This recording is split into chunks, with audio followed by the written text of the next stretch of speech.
Mermaid here, coming at you with another vlog. This time I'm answering your questions. I've got my phone here with all the questions I've been asked on Facebook.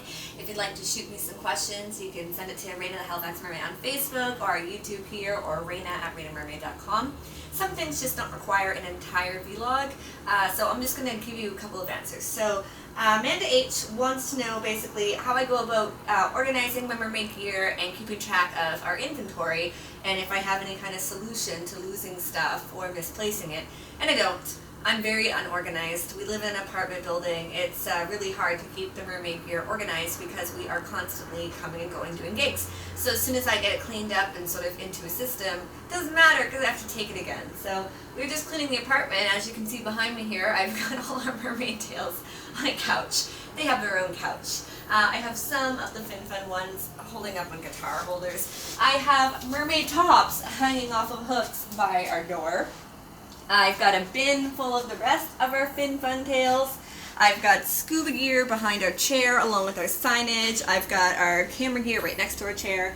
I have a garment rack for all our children's tails and fins and some of the FinFun skins. Sean and I both have offices in our home, aka big messy desks.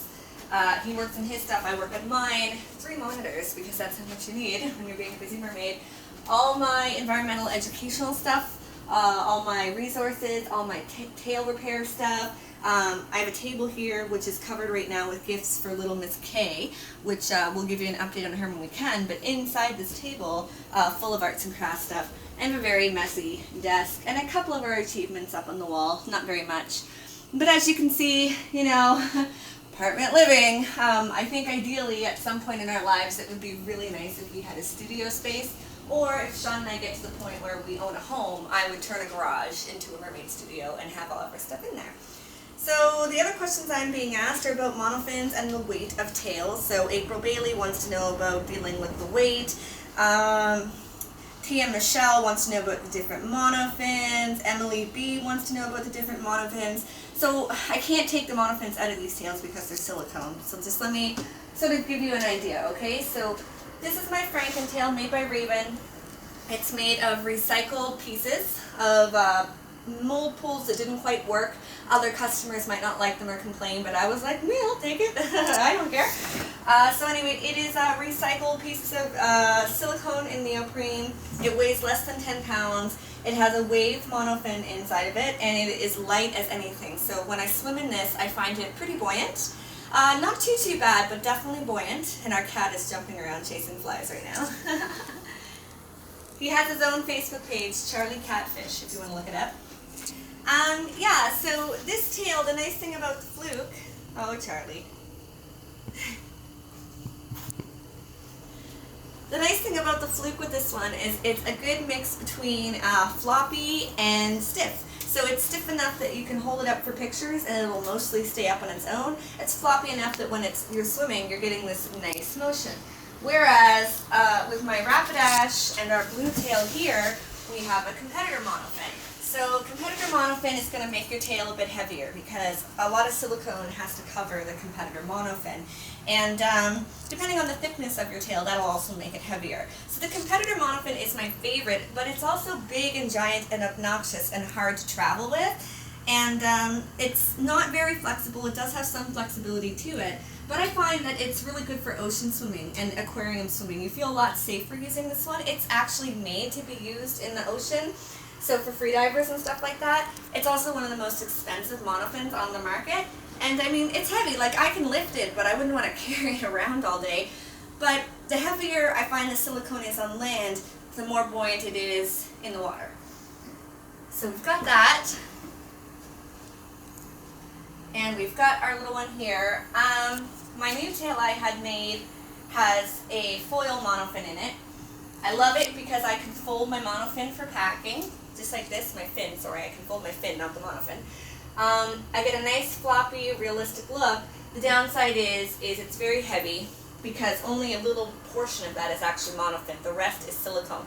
Where this is all monofin with silicone just over top, this is a tiny bit of monofin, huge amount of silicone. So this is actually heavier than that and very flowy. This has so much kick to it, but I can't do flips and turns very easily. This has very little kick to it. Now I've gotten better with it because I've been training my abs, but it has like no kick, and it's really good for flips and turns and back flips and everything. Now, you can go a little bit too far though with this. Our she creature tail, which I'm not even going to pick up because it's so heavy, it's the heaviest tail we have. It's as heavy as like a person. The fluke is so heavy, and it's so full of silicone, and this one only has a foil monofin in it. So the foil monofin, still, you're getting the same kind of stuff that you're going to have with this one.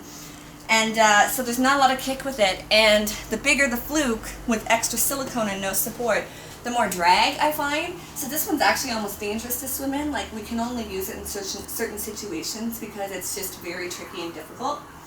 If you're looking at monofins, people are asking me, like, what do I start with? Knocking on the door. We have to pause. That we had to answer the door. That's what happens when you're making vlogs. So anyway, what I was saying is if you're looking for different monofins to try for you, it depends on what you're looking to do. Most monofins are only really meant to be used in a pool.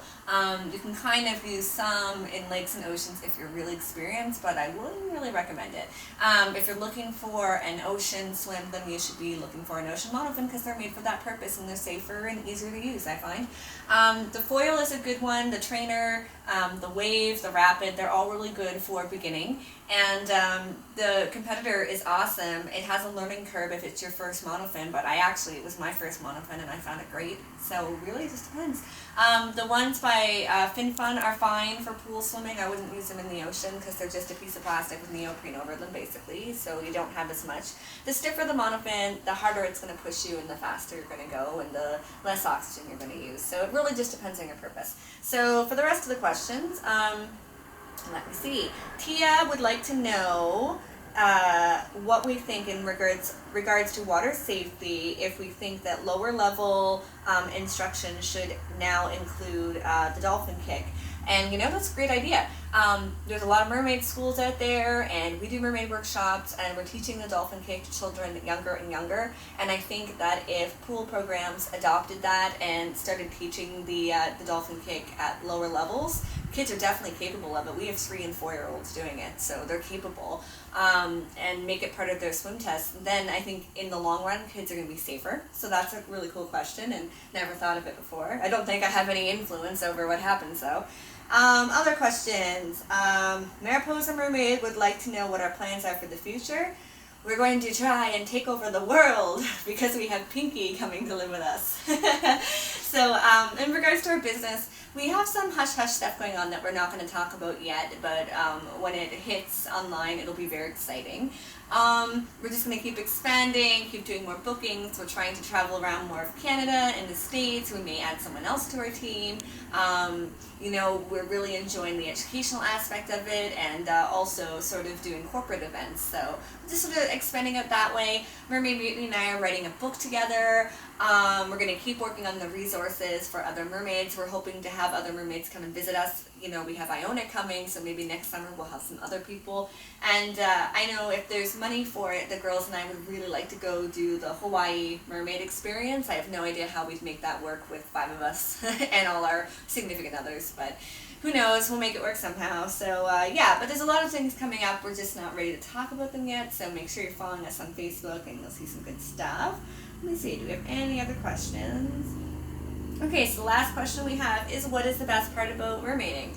I think for me personally, making children so happy and leaving them with a lasting memory and knowing that you've left an impression on someone, like especially the stuff that we've been doing with Miss K, you've seen in our other videos, that was really rewarding and sort of grounded me and reminded me that this is what we do and this is why we do it. So those are the questions. Once I get 5 or 6 more again, I'll do another vlog about it. I'm also looking for other topics people want to hear about specifically for a whole vlog. So one of them is going to be swimming in the aquarium, but if you have any other ideas, let us know.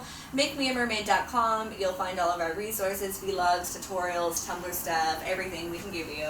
Charlie's going to have a little sister soon, Pinky. She's coming to live with us. She's a blind white kitty. He's a kitten. Hey, let me see that, Betty. And I think he knows we're getting a kitten because he's just sort of upped his kitten behavior lately. So thanks so much, and we'll chat soon.